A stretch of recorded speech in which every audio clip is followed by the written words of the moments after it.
I've delivered your package. I'm John Anderson, 32 years old. I worked for a logistics company in New York, delivering office products for businesses. But due to the recession, our client companies struggled financially, and it impacted our company too. Eventually, the company owner, Morgan, who was already elderly, made the tough decision to shut down the business.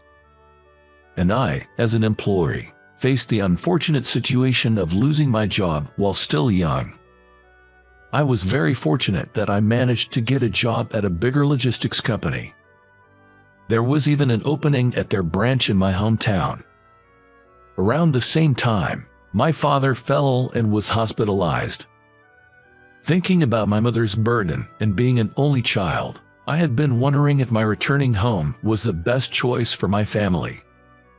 I ended up accepting the position at their branch with this new company, and that gave me an opportunity to start a new life in my hometown.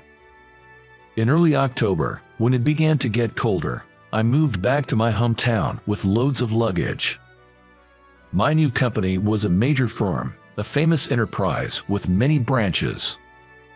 It was quite a change for me, as the company I previously worked for in New York was a lot smaller one with only 100 employees.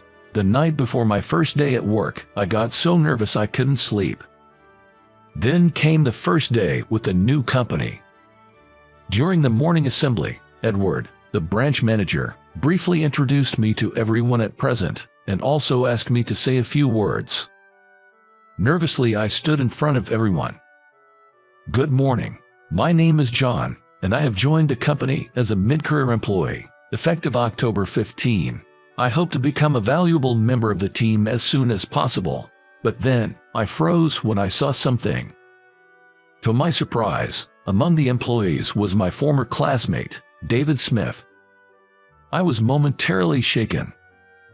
However, I managed to keep a smile and to finish my speech. I'll do my best to become a valuable member as soon as possible, and I am looking forward to working with you. As I was about to leave after my speech, I had a quick glance at him. David gave me a sly smile. It sent a chill down my spine, and I had to leave the room in a hurry. David Smith, the man I struggled to deal with in my entire life. He excelled in both sports and academics, graduated from a prestigious university, and stood out in our hometown. In contrast, I was a plain guy whose only trait was being diligent. We weren't exactly enemies in school, though. Despite our differences, we were teammates in the basketball club, sharing both tears and laughter. After practice, my house became the hangout spot, and David would often come over. When he stayed late, my mom would even cook meals for him. But things changed a few years ago when we had a basketball team reunion. David, drunk, started bragging about his education and income. At first, everyone listened to him with a smile, but the atmosphere started to grow tense after a while. Unable to bear it, I finally said, "David, let's change the topic." I tried to sound as cheerful as I could, not wanting to hurt his feelings, but David looked deeply annoyed.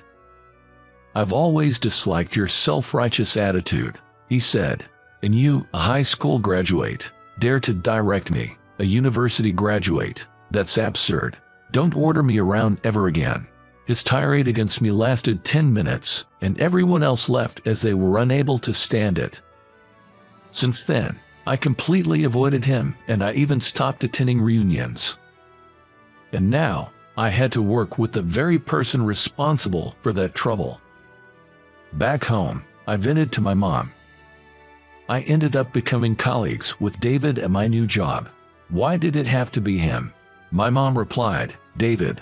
He used to come over to our house a lot, didn't he?" I remember his mom bragging about him. She was telling us he worked for a big company and that he was sure to climb the corporate ladder. Looks like you're doing the same too. Besides, you don't choose your job based on who you like or dislike, right? Despite her advice, I couldn't help feeling down. And my bad feeling turned out to be true. As expected, David started behaving mockingly towards me at work.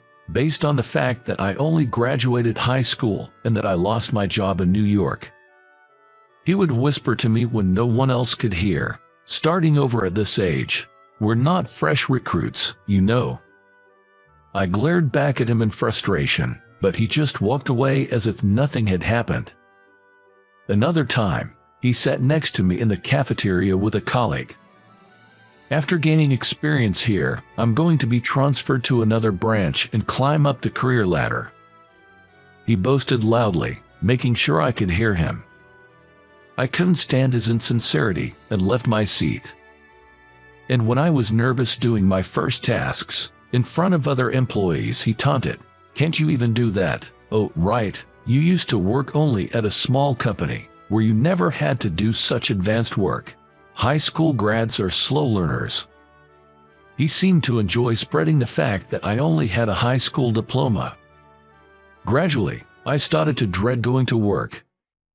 But with my inherent persistence and seriousness, I clung desperately to my seniors so as to learn the job. I struggled initially with unfamiliar tools and systems and needed to be taught by my seniors. Of course, there were also many tasks I had to learn from David. So, no matter how unreasonable he was to me, I never lost my temper in front of him. Fortunately, since I was in the same industry as my previous job, I understood most of the work and learned very quickly. Enduring David's sarcasm, I gradually got used to the job and was able to handle most tasks within a few months. 6 months had passed since I started working for the company. A trouble occurred. A whole truckload worth of packages wasn't handed over to the driver, and we couldn't deliver hundreds of items that day. We received complaint calls all day, and we spent the entire day dealing with them. Edward and other superiors were furious. They were wondering who made such a mistake. That was when I found a note near the phone. "November 3, Truck 3, please arrange driver. From the office, David." The scribbled note was clearly in David's handwriting. Probably he took the note but forgot to arrange the driver. I hesitated for a few seconds, but came to the conclusion the most important thing was to review internally while we inconvenienced our customers. I couldn't let personal feelings for David obscure the truth. I handed the note to Peter, our manager. "This might be the cause," I whispered to him so no one else could hear. Then I went back to my desk as if nothing happened. Later, he went to Edward's office to report what the cause was for the catastrophe, and David was called into the office. Although it pained me to see him in trouble, I focused on my work. A while later, David, red-faced, came to my desk. "Come to the meeting area later. I have something to talk about, okay?" he said menacingly, then stomped back to his seat. His attitude made it obvious to everyone in the office who was responsible for the mistake. I knew he was probably just going to lash out at me in his frustration. I had no confidence in facing his tirade face to face. But at the same time I wanted to know why he disliked me so much. If someone else had reported it, he wouldn't have been this angry. Slowly, I headed to the meeting area, where David was waiting, clearly irritated. As soon as I arrived, he exploded. "What was that about earlier? Reporting my note to Peter. Is this your revenge for how I've treated you? Are you happy to embarrass me, a college grad, in front of everyone, you high school grad?" He ranted incoherently, raising his voice in anger. But I didn't stay silent this time. I was just following up on the cause of a mistake, and I would have reported it no matter who was involved. We may have been classmates, but now we're colleagues doing the same job. Instead of verbally attacking me all the time, why don't you grow up a little? I retorted, and David's face turned even redder, as if he was about to jump at me. If either of us made a move, it could escalate into a fight. Just as I was thinking this, we were interrupted. "David, isn't it about time you stopped this nonsense? You are terribly wrong." A voice suddenly came from behind me, admonishing David. David, standing in front of me, was utterly surprised. his eyes wide open at the sight of the person speaking. I cautiously turned around and, to my surprise, saw no one but Richard, the president of our company, standing right there. David managed to utter, with great effort, "Richard, why are you here?" The sudden visit by Richard caused a stir in the office. And the usually calm Richard spoke sternly, silencing the office instantly. Yes, it was rare for Richard to visit our branch for inspection. David, who was intimidating me, turned pale upon being overheard by Richard. Richard called us to the conference room. We knocked on the conference room door in silence. We were anxious about what he would say. Entering the room timidly, we found Richard had prepared lots of snacks and coffee for us. He warmly welcomed us when he started speaking in a relaxed tone. I believe, for a company, the most needed talent is someone who can earn people's trust.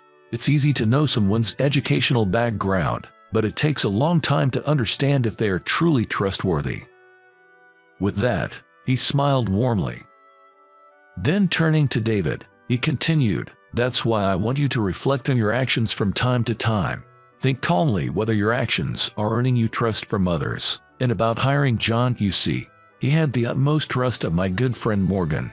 Yes, he was the president of the company John previously worked for. In other words, John is here because his 10 years of hard work were properly recognized.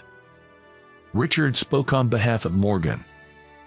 My previous workplace wasn't like the current company, lacking even cleaning staff.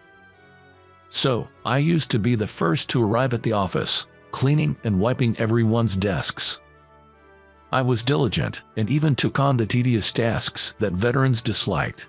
I was also a truly dependable person, well-liked by both superiors and juniors.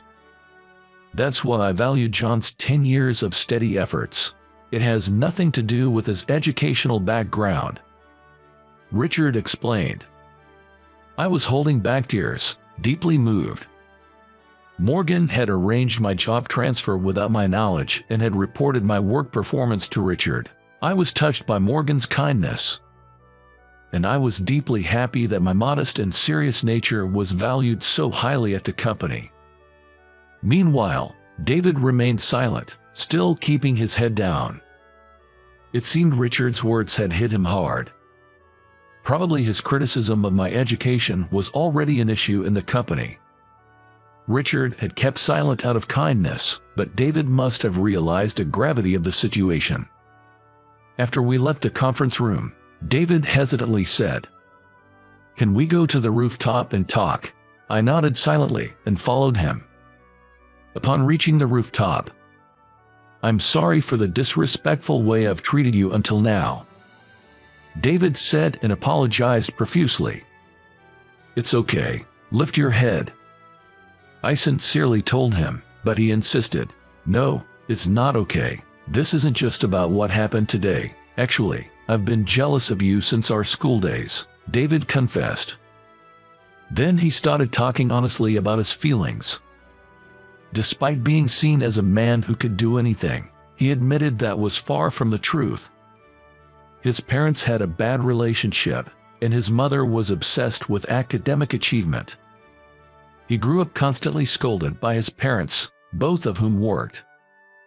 David reflected back. "That's why I always envied you during our school days. You had a mom, always smiling unconditionally, and the warm meals at your place." Raised in a very stern environment, which could be considered as educational abuse, David barely made it into his first choice university, only to burn out completely. He somewhat safely landed a job at a major corporation, but without any enthusiasm or hope for the future. At a reunion, hearing about how passionately I was immersed in my work really irked him. "I felt like I had no purpose in life, but you had dreams and goals. That made me jealous, and I started bragging about the one thing I could beat you at. Yes, my education. I'm such a petty man," David admitted and then fell silent. He looked like he was holding back tears. Hearing that, I also opened up. "I was always envious of you too. I really wanted to go to college and be like you, wealthy, smart, and cool, but I couldn't become someone that I am not, so I just tried to give my 100% in everything I do. We shared our honest feelings, and we unexpectedly found ourselves laughing together. That's right, if you keep on looking at people who seem to be doing better than you do, there is no end, and the grass is always greener on the other side. All we can do is try our best with what we have. After our confrontation, David gradually changed his work attitude. He lost his careless manner, bragged less, and eventually became a respected figure at work. He was always a smart man who was good at his job. He rapidly rose in the company and, a few years later, got promoted to the headquarters. I was genuinely happy for his success. By that time, David and I had mended our relationship to the point where we'd go out for drinks together. While celebrating his promotion, David, laughing, started saying, "Now that I can talk about it, it's because of you that I was able to succeed like this. Seeing how well regarded your work was motivated me to get serious." He shared this unexpected revelation. Apparently, our colleagues had been praising my work ethic. I was known for excellent communication skills and also for not repeating the same mistakes and being consistently respectful to everyone. I was being considered as a person of integrity. Hearing this, David had reflected on his own approach to work. He had been perfect in completing his assigned tasks, but never considered making things easier for his colleagues.